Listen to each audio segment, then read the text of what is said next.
I created 7 makeup looks inspired by the 7 deadly sins, and today's makeup tutorial is pride. Let's get started. First, I'm going to prime my face with Milk Makeup's Hydro Grip Primer. For my base, I've been loving M Cosmetics Daydream Cushion. It's light but provides good coverage and has SPF. I forgot to prime my eyes, so I'm going to do that right now. To set my face, I'm using Milk Makeup's Hydro Spray and following that up with the Kosas Cloud Set Powder. For contour, I'm using Fenty's Matchsticks in Amber on my cheekbones, the sides of my face, and my nose, and then just blending that in. Now I'm using Got2b spiking glue to push my brow hairs up and set them in place. Then I'm going to fill it in with ANASTASIA's Dip Brow Pomade. Moving on to the eyes, I'm using this palette from Rude Girl Cosmetics. I'm taking this lighter purple shade and applying that to the inner corner and blending it out into the hollows of my eyes.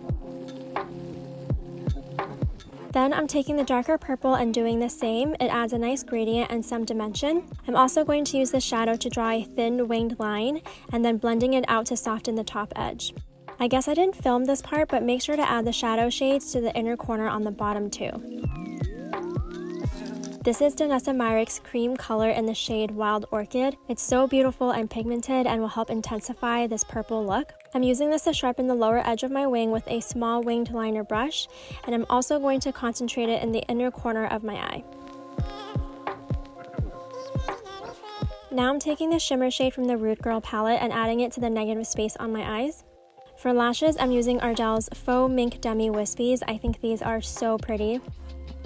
I'm using this serum blush from M Cosmetics in the shade Little Lilac. I like blending it in with a sponge, but I have to use a light hand so that it doesn't completely absorb all the blush. For highlighter, I'm staying in the purple theme and using Felicity in Sigma's Chroma Glow palette.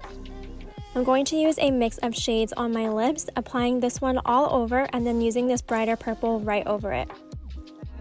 I'm going to add a mix of rhinestones and small pearls around the ends of my eyes. This part was hard to film because I messed up the first time. I used only rhinestones and even the smallest sizes ended up overpowering my eyes, so definitely play around with the placement and what you like on yourself. Then I put on these colored contacts and here's the final look. I hope you like it. Thank you for watching and let me know which look you want to see next. Don't forget to subscribe and head to my Instagram for more fun videos on this series.